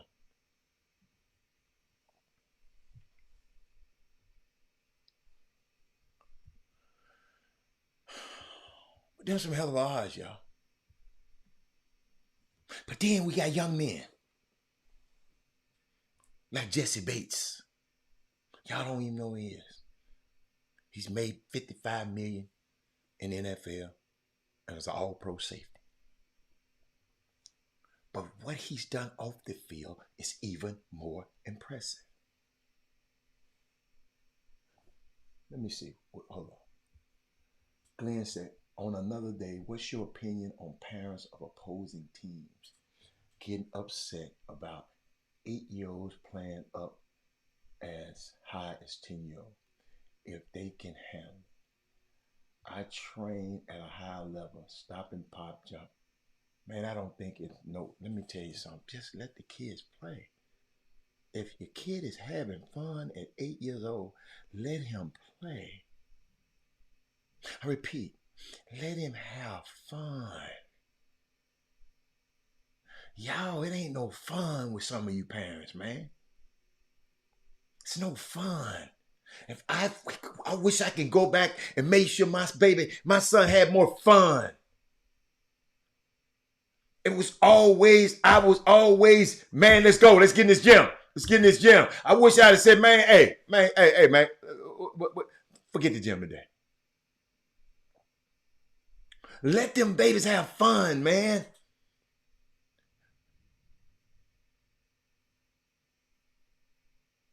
I'm serious. Worry about who playing 10. Let them play and enjoy the games so they can fall in love with the game. So as they get older and the game get harder, that love for them going to keep them pushing.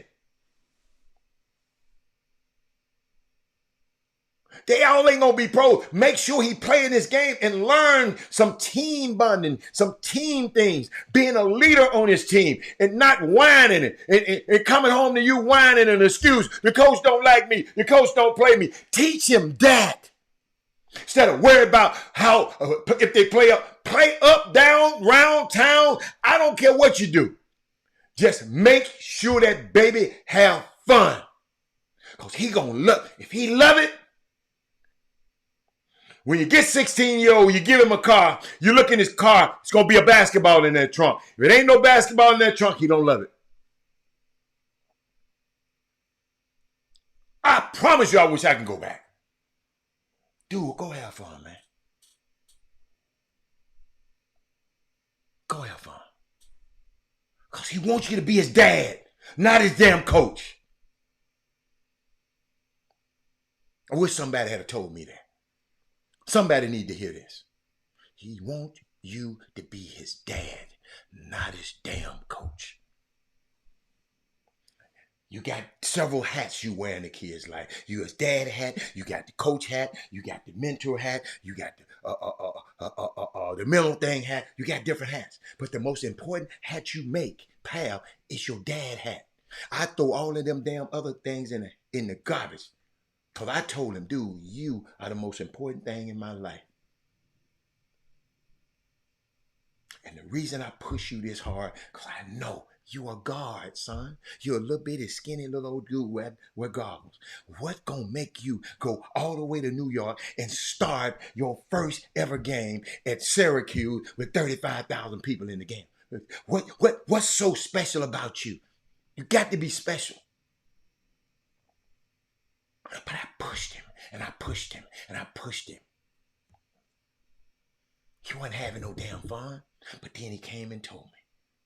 When I found out, and I woke up, he said, Dad, I don't like when you tell me, when you say get him out of the game. He said, I don't like that. I never said it again. Because my favorite thing, get him out of my game. He said he didn't like it. I never said it again. I said it to every player. Shit, I was going to do it to him too. But my baby didn't like it, so I ain't said it to nobody no more. Because he was young. He didn't understand. This was coach talking, not dad. But when he came to me as my son, I said, oh, y'all got to listen sometimes, man. You got to be listening. Coach, it ain't no coincidence. He wound up being the captain of the team, junior and senior year. It's no coincidence. Because I told him, you don't go, ladies and gentlemen, you don't go to West Point to become a crossing guard. And I'm going to put it where the goats can get. If you don't understand, you don't go to West Point to just become a soldier, to be a crossing guard. You go to West Point to be an admiral, be a leader of men. You don't go to Cornell. You don't go to Harvard become a worker. You go there to create a job for somebody else to work. So when you go up there, you put your imprint on them. Don't come back. And I never forget. And I told him, don't let your character take you, don't let your talent take you somewhere your character can't keep you. Don't you go up there and get ignorant and be on them drugs and do all that crazy stuff them rich white folks doing. Because you ain't going to get away with it, son. They going to catch your black ass. Yes, I told him that.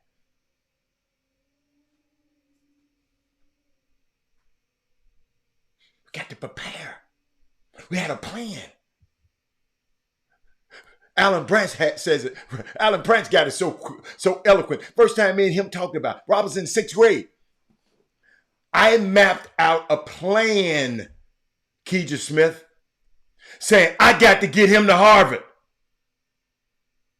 Clemens, I had to get him to Harvard.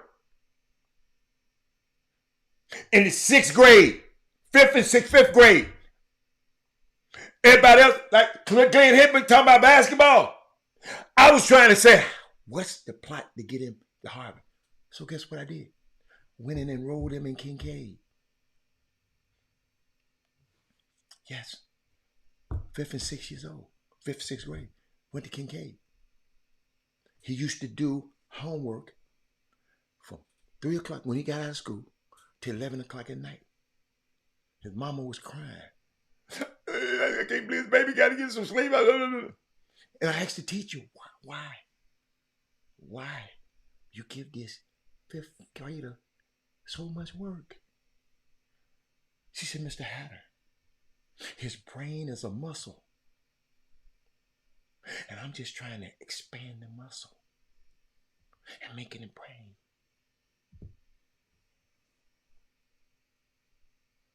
When I understood that, I said, let's get it, baby. Let's go get it.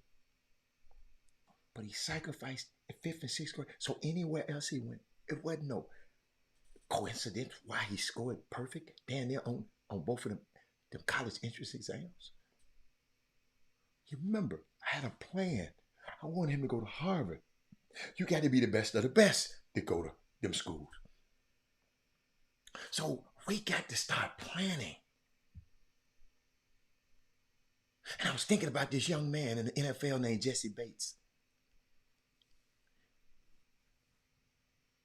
He made $55 million, y'all, in the NFL, all pro safety. But what he's doing off the field is even more impressive. Here's a fascinating breakdown. Here you go. Jesse Bates, the second, grew up in Fort Wayne, Indiana, 6 siblings, supported by a single mom, originally committed to Toledo, flipped to Wake Forest, played 2 seasons. He was drafted in the 2nd round. And Bates immediately proved the doubters wrong. He won the Bengals starting safety job. He racked up stats, becoming an all-pro, signed a 4-year, $64 million deal with the Falcons. And he is making an impact off the field also. He started his own foundation. It's called JB3 Single Moms Initiative. His mom was single mom. Hope y'all following the story.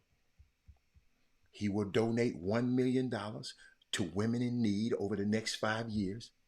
Bates is investing to grow his assets, his real estates. He got Stockbridge apartments. He got North Dallas land and got some land called Courtney Isles.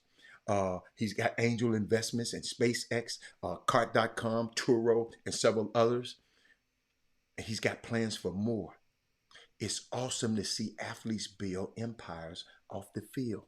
Jesse Bates is a perfect example. Y'all, if this what I want from them students at the Legacy School of Sports and Science, this what I want for you. This why I give you all this kind of information. And when we do get in these positions, don't you sell out to these people. Don't you just be a black face in white space. When you go there, you affect change. And I know that money is good. I know some of my power. That money is good. Come on. You know, when I think about this dude, and Kane trying to explain it, And y'all got to realize, I knew, talking about Stephen A. Smith right now, I knew him when he wasn't this powerful. I don't know how many years ago. I have to look at it in my thing. It was years ago. He was invited.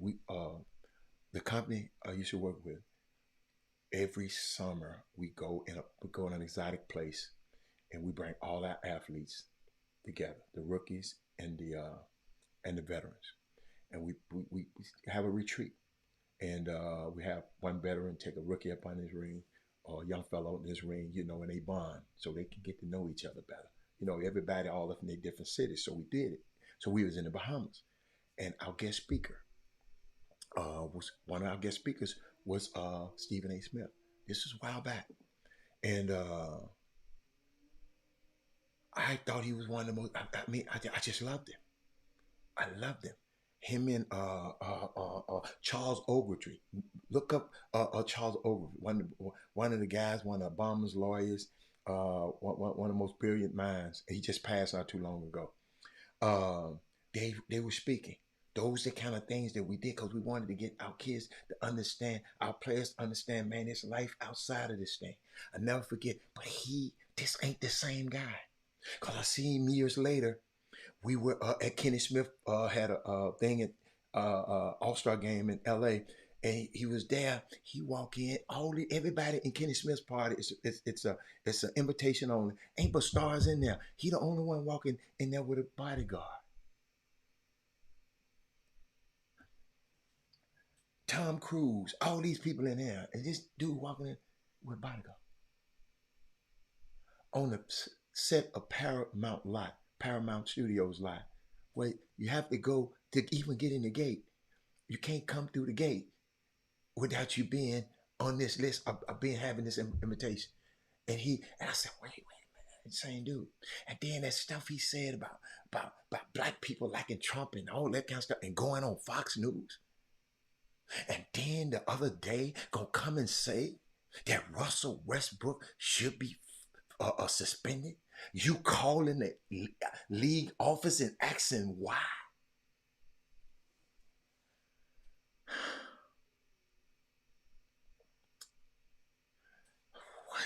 Don't listen. What I tell my son, y'all remember? Don't let your talent take you nowhere your character can't keep you. I know y'all forgot about it. Somebody better tweet it. This guy wasn't like this to me. This guy came to a black company's outing in the Bahamas. Imparting in our black athletes. Chris Anderson, we had a white athlete too. We had the Birdman. Boy, if we cut off, I don't mean to go in overtime, but it's stunning out here. But I just wanted to share that with y'all because it breaks your heart. It breaks your heart because you saw. I was trying to find. I got to get somebody to send me the pictures because we took pictures and everything. I got to find them. They're somewhere around here, and I'm gonna put them. I'm gonna make sure you see how it was. It was don't let your talent take you where your character can't keep. So that your talent gonna take you to these places. I told my son, your talent gonna take you to these places. Don't you get up there and be ignorant. You better know who you are and who you belong to. But you go up there with that and stuff coming back here brand new. Talking about who you are, man. No, sir. No, sir. But that's all I got for today, man. I really, really had fun with y'all this week. It was crazy. I wanted to talk about this young man, and I got to talk about him next week. But I done fell in love with this young man, a couple of young men that got drafted this year in the NFL.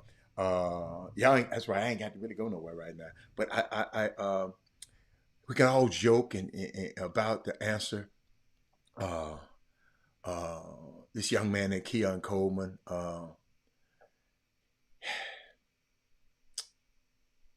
he gave some. You had to see it, and we got 2 homegrown foundation of Black Americans succeeding in a country that their ancestors set the foundation for.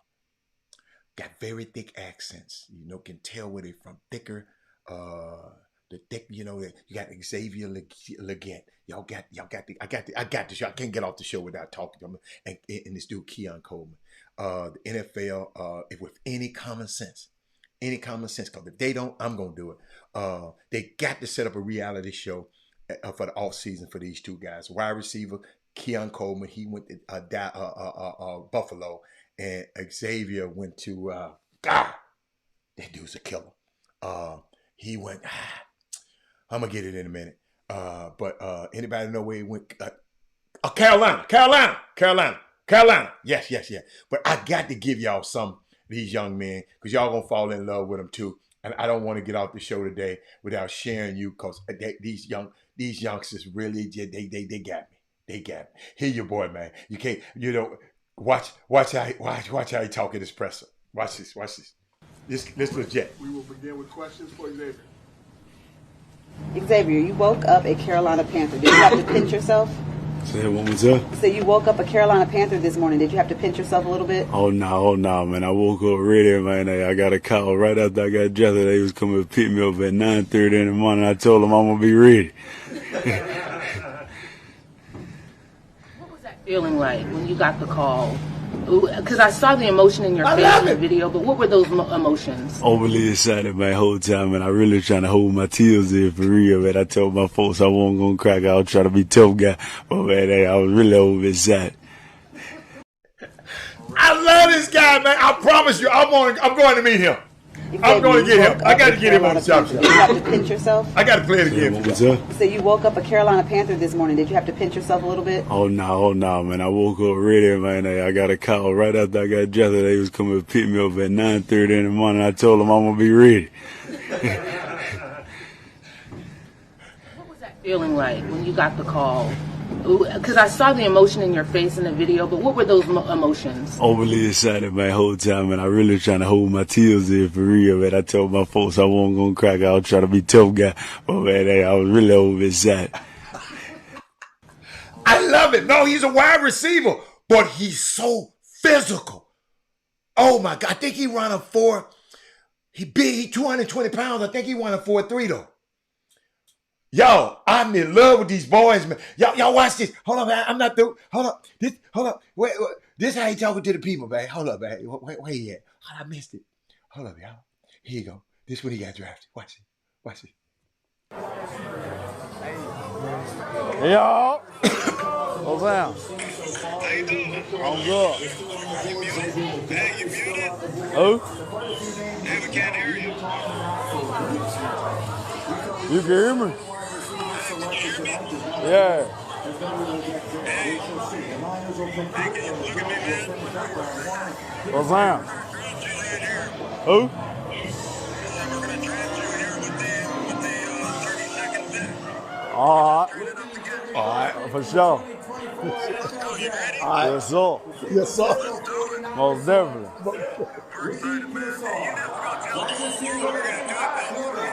Hey, I'm just saying, man. Huh? For sure. What's going on? What's happening? For sure. Most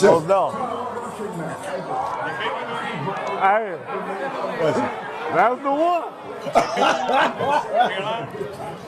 They finna grab me. They just called me. Yeah. Man, I love these 2 young men, man.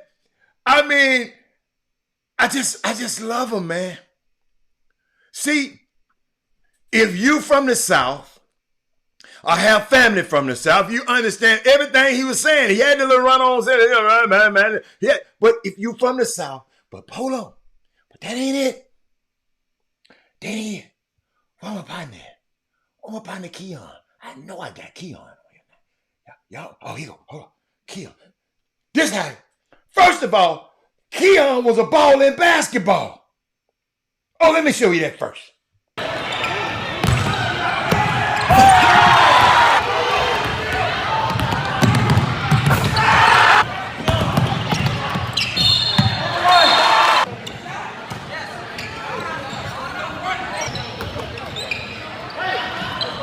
And just in case you didn't know, it's the first time you ever heard it. Keon went to Michigan State first. He went to Florida State. That's how he got drafted. But he played basketball and football at Michigan State. He played for Izzo at Michigan State. Go look it up. You're going to see a couple of plays he made for Michigan State. It's unbelievable, man. These dudes here, man. Hold up. And then his first interview, oh, my God, I just fell in love with this little boy. This is when I fell in love with him. Watch this. Huh? Nah, man, you forgot I went to school in Michigan for 2 years? Guess where I got this from, though? I'm saying you got to guess. You're going to be wrong, though, but guess. Nah. Macy's. What you mean? They be on sale on the rack, all the colors. Look, $79, $89. Nice little deal. You can get the trench coat for like $100. Nice little. I'll take you there personally. I might go get some more colors. I need a blue one and another red one. See, I ain't know nothing about Thanksgiving. I shop like my mom. I get my coats in the summertime. You gotta shop a season or two before, just in case, and they be cheaper. Cause you go at Thanksgiving, everybody in Thanksgiving, you know what I'm saying? Who we starting with? Oh, we could go. Oh, my bad. Hold up. Y'all can hear me? This on or this off? All right, bro. I'm just making sure. I hope you ain't trying to set me up. Who we got going first? Huh? Nah, man, you forgot I went to school in Michigan for 2 years? Hey, man. Guess where I got this from, though? How can you not love him? Y'all, when he finished it, right? And he asked him, "Can I get some of these snacks, Coach? You know they had the snacks for the for the press." He said, "Can I get some of these snacks on there?" Man, I mean, I got to tell you, hold up. It's enough. Watch it. It's either that or we getting Waffle House. And what's your Waffle House order? Sausage, egg, and cheese, gribble, 4 eggs, scrambled cheese, a side of pork chops, hash brown with cheese, and a high C. Okay. So you get your hash browns with cheese, nothing else. Oh yeah. What else you gonna put on?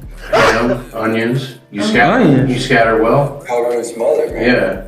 Smother, cover, dice, chop. I don't even know what you talking about. Yeah. Ain't There's a whole language. We putting cheese on that, mixing that up and eating it. That's what we doing. You know, people don't know Waffle House got pork chop. No, yeah. People didn't know that though. They didn't know that sometimes. Cause they're looking at the menu. You just gotta know. So you get your hash browns scattered well. You know what that is? Just cooked. I like mine a little light brown. I don't like mine all burnt. That's burnt. I ain't trying to tell you how to order it. Just. It's either that or we get Waffle House. Can y'all imagine young men like this, man, coming into the league, man? It's just, I just hope they got the right people around them, the right support system, the right, they just because there's so many things that can happen. I'm sitting there listening to them, but I'm gonna make sure. Them two guys right there. They just took my heart, y'all, and I can't wait to see what they do. One playing for the Buffalo Bills, that's Keon. He's taking the guy left the Bills place. What's the brother? One of the brothers' name. He's taking his spot, and this boy going to Carolina. Him and Bryce Young. Cause Bryce Young, he needs some weapons like this. This dude. Go look up Xavier Legette. Go look up his highlights and just see how he just punished people. He just punished them. But I see y'all later, man. I'm out of here. I gotta go and go to a meeting. So I'll see y'all later. We see y'all on Monday. Okay, get out. Don't forget Diggs, Stephon Diggs. Thank you. But we out of here, man. I'm out. Bye. Jim Hicks, Rob Hatter, you are now tuned in to the Chop Shop. I'm Retro, let's get it. We in the Chop Shop, we live in the Chop Shop. We talking sports talk, we live in the Chop Shop. We in the Chop Shop, I'm talking sports talk. So turn your dials up, it's live in the Chop Shop. We in the Chop Shop, we live.